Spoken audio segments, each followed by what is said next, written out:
नमस्कार, ये है सी टाइम्स नेटवर्क और आप देख रहे हैं सिटी न्यूज़ और आपके साथ मैं हूं इरफान पठान। सरकार के 4 साल और 4 साल में क्या खास रहा, ये अगर तस्वीर देखना है तो आपको बिलवई गांव आना पड़ेगा, क्योंकि सरकार के एक विधायक को तुला दान कर सम्मानित किया गया। गांव के लोगों का मानना है कि इस 4 साल में अगर किसी ने कुछ महोबा जनपद के लिए खास किया तो वो चरखारी के विधायक हमारे साथ मौजूद हैं। विधायक जी, 4 साल में आप ही क्यों, बाकी लोग कहाँ? ये तो जनता का प्यार है जी। जो काम करेगा जनता उसे सम्मान देगी, प्यार देगी और उसे आगे बढ़ाने का काम करेगी। बिल्कुल, चरखारी के आप विधायक हैं और बिलवई जो सदर विधानसभा क्षेत्र में आता है, मैंने देखा एक अतुल्य स्वागत, अनोखा लोगों का स्नेह, मतलब एक प्रेम मुझे दिखाई दिया। उसकी वजह क्या लगती है? पूरा बुंदेलखंड मुझे प्यार करता है जी। जहाँ भी बुंदेलखंड में मैं जाता हूँ वहाँ ऐसे ही मुझे प्यार मिलता है, क्योंकि मैंने बुंदेलखंड की लड़ाई लड़ी है और बुंदेलखंड के लिए मैंने लाठियाँ खाई हैं, जेल गया हूँ। और बुंदेलखंड को आगे बढ़ाने के लिए, बुंदेलखंड में डेवलपमेंट के लिए, बुंदेलखंड के नौजवानों को आगे बढ़ाने के लिए मैं हमेशा प्रयासरत रहता हूँ। और मैं जो काम करता हूँ वो मैं एक नेता की तरीके से नहीं करता हूँ, एक बेटे की तरीके से करता हूँ, क्योंकि मुझे अपने बुंदेलखंड से प्यार है और अपने बुंदेलखंड के 2 करोड़ लोगों से प्यार है। बिल्कुल, आपने वादे भी किए हैं कि बिलवई गांव को भी हम गौरहारी की तरह कुछ खास देंगे, संभव है, हो पाएगा? देखिए, यहाँ के प्रधान जी कोशिश करेंगे, उसमें मेरा सहयोग उन्हें मिलेगा, क्योंकि मैं यहाँ का विधायक नहीं हूँ, मगर फिर भी जो प्रशासन की तरफ से एक अच्छे काम करने वाले जनप्रतिनिधि को सहयोग मिलना चाहिए, वो मेरी तरफ से उन्हें मिलेगा। बाकी हमारी भारतीय जनता पार्टी की सरकार हर ग्राम स्तर को मजबूत कर रही है, हर गांव में विकास कराना चाहती है और योजनाएं आ रही हैं, आवास आ रहे हैं, शौचालय आ रहे हैं, सचिवालय आ रहे हैं, आंगनबाड़ी केंद्र आ रहे हैं, खेल के मैदान आ रहे हैं। अब निर्भर करता है यहाँ के जनप्रतिनिधि और प्रधान पर। चर्चा इसलिए हो रही है कि सरकार के 4 साल हो गए। 4 साल में मुख्यमंत्री योगी आदित्यनाथ खुद प्रेस कॉन्फ्रेंस कर रहे हैं, अपनी सरकार का बखान कर रहे हैं, मंत्री कर रहे हैं, लेकिन आप सम्मानित हो रहे हैं। वजह यह है कि आप सम्मानित हो रहे हैं। आज 4 साल में और कोई विधायक नहीं सम्मानित हो रहा है, मैं उस पर चर्चा कर रहा हूँ। 4 साल में आज बुंदेलखंड कोई विधायक चर्चा में नहीं आया, उस पर चर्चा कर रहा हूँ। आखिर आप क्यों, वो भी मतलब अदर विधानसभा में आके आप चर्चित हैं, बात कुछ ना कुछ तो खास होगा, कुछ अलग कर रहे हैं क्या? क्या अलग कर रहे हैं? देखिए, मैंने जो अपनी विधानसभा में काम किया है वो काम लोगों को अच्छा लगा है। जैसे मैंने अपने विधानसभा का एक गांव गोद लिया। हमारे देश के प्रधानमंत्री माननीय नरेंद्र मोदी जी ने सारे सांसद विधायक से कहा था कि एक एक गांव गोद लेकर आपको उसे मॉडल गांव बनाना है। तो हमने मोदी जी के उस विजन को पूरा करने के लिए संकल्प लिया और संकल्प लेकर गौरारी गांव को गोद लिया। मेरी विधानसभा क्षेत्र का गौरारी गांव जो है सबसे पिछड़ा गांव था, सबसे ज़्यादा लड़ाई झगड़े, पार्टी बंदी होती थी, सड़कें नहीं थी, लोग गांव में घुस नहीं पाते थे। मैंने एक चैलेंज लिया, बड़ी आबादी है उस गांव की, फिर भी मैंने सोचा नहीं, इसी गांव को करेंगे। ये गांव टफ है मगर इस गांव में ही काम करेंगे बेस्ट है। और आज वो गाँव जो है बुंदेलखंड का सबसे अच्छा गाँव है। इसके बाद मैंने अपने यहाँ के नौजवानों को पुलिस, आर्मी, पैरामिलिट्री में भेजने के लिए फ्री ऑफ कॉस्ट एक फिजिकल ट्रेनिंग कैंप खोला, जिसमें फिजिकल और रिटन तैयारी कराई जाती है कुलदीप भटनागर जी द्वारा, जो कारगिल योद्धा हैं। और सैकड़ों नौजवान पुलिस और आर्मी में गए हैं, यह आपको भी पता है। शायद यही वजह है कि बिलवई के लोग आपको चाह रहे हो। मुझे लगता है बिलवई के आसपास के गाँव भी आपको चाह रहे हैं। हाँ, सब लोग आते हैं, पूछते हैं कि विधायक जी आपने कैसे किया। हाँ, और मेरी विधानसभा के तो सारे प्रधान ही आते हैं, बोलते हैं विधायक जी हमें भी सहयोग चाहिए, हम भी अपने गांव को अच्छा करना चाहते हैं। तो गौरारी गांव जो डेवलप्ड हुआ है, तो उसको देखकर अब जो प्रधान हैं उनके अंदर एक काम करने की इच्छा उत्पन्न हुई है, जिसको लेकर अब लोग चाहते हैं कि हमारे गांव में भी ऐसा डेवलपमेंट हो।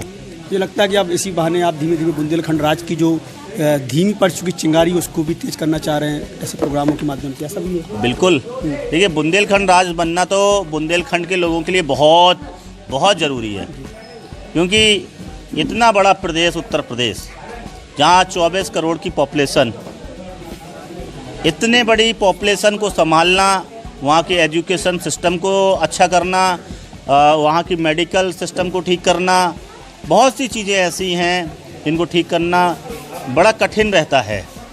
मगर फिर भी हमारे उत्तर प्रदेश के मुख्यमंत्री जी प्रयास अच्छा कर रहे हैं, बहुत अच्छा कर रहे हैं। मगर फिर भी जो बुंदेलखंड का जो एक डेवलपमेंट होना चाहिए आज़ादी के बाद से अब तक, वो मेरी नज़र से नहीं हो पाया है। बहुत सी चीज़ें हैं, जैसे खनन यहाँ होता है, 4 से 5 हज़ार करोड़ रुपए रेवेन्यू बुंदेलखंड से यूपी वाले से जाता है। अगर यूपी एमपी को जोड़ दें तो कम से कम 10 से 12 हज़ार करोड़ का रेवेन्यू कलेक्ट होगा। इतना रेवेन्यू, इतना बड़ा बजट तो कई प्रदेशों का नहीं है।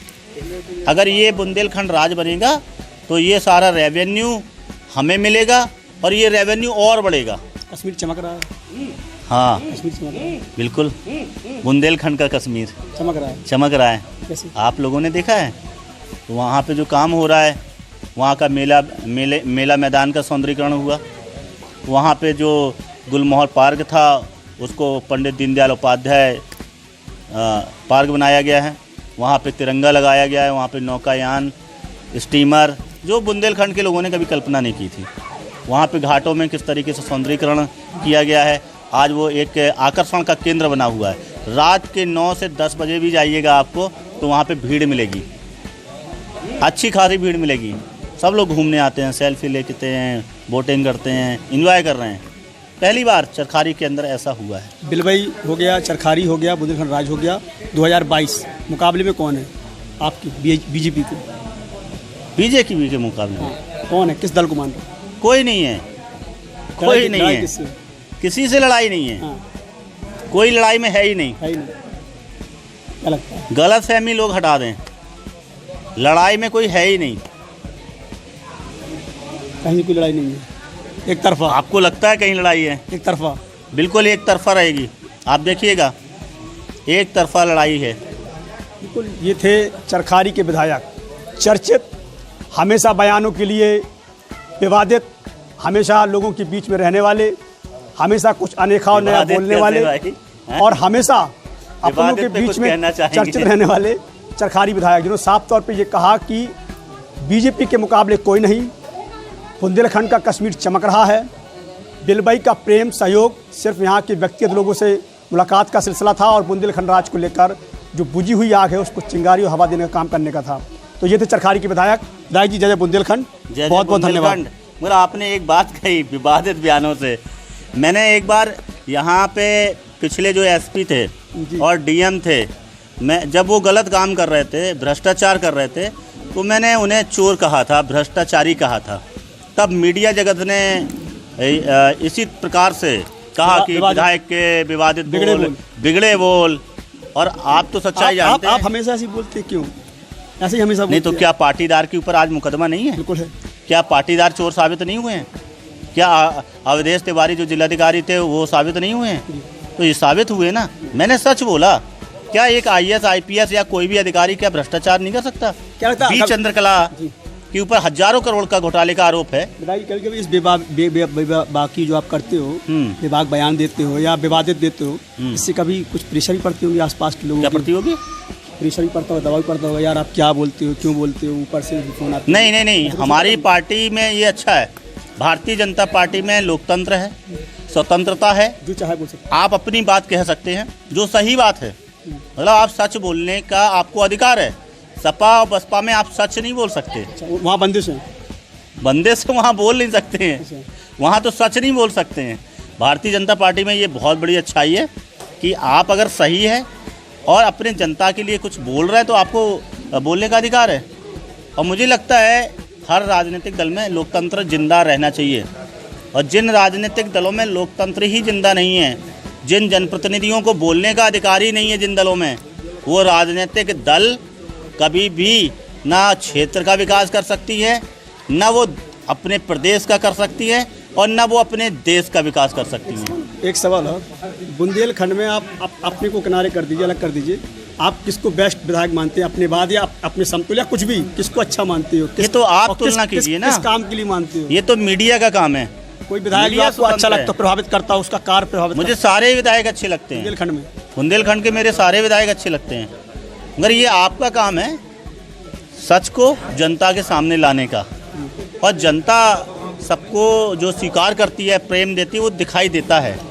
तो मुझे लगता है कि भारतीय जनता पार्टी के जितने भी विधायक हैं वो जनता से जुड़कर चलते हैं। इनसे अपील करेंगे विधायकों से कि बुंदेलखंड राज के लिए पहल करें, हमारे साथ आएँ, अपील करेंगे? बिल्कुल, मैं अपील करता हूँ बुंदेलखंड के सभी विधायकों से, सांसदों से, एक मंच पे आ जाएं।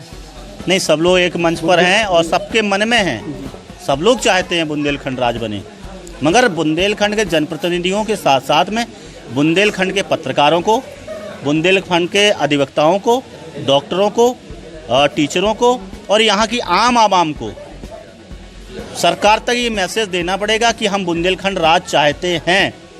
जिस तरीके से देश की जनता ने राम मंदिर के लिए अपनी भावनाएं व्यक्त की और आज उनकी भावनाओं की चिंता करते हुए राम मंदिर बन रहा है, हम अपनी भावनाएं व्यक्त करेंगे। हमें यह पूरा यकीन है कि हमारे देश के प्रधानमंत्री जी इतने दयालु हैं कि वो हर पिछड़े क्षेत्र को आगे बढ़ाना चाहते हैं। बस यहाँ के लोग अपनी बात को दमदारी से कहें, किसी से डरने की आवश्यकता नहीं है। मोदी जी निश्चित रूप से बुंदेलखंड राज बनाने में हम लोगों का साथ देंगे। बिल्कुल, ये थे चरखारी के विधायक जिन्होंने साफ तौर पे कहा कि सारे विधायक हम एक साथ हैं और बुंदेलखंड राज की मांग कर रहे हैं, और उन्हें उम्मीद भी है कि केंद्र सरकार के वरिष्ठ जन, प्रधानमंत्री इनकी इस मांग को, जो जायज़ मांग है, इसको मानेंगे और एक दिन को जो है बुंदेलखंड राज मिलेगा, और बुंदेलखंड राज मिलने के बाद शायद हम लोगों की बिगड़ी तकदीर संवर जाएगी। नमस्कार।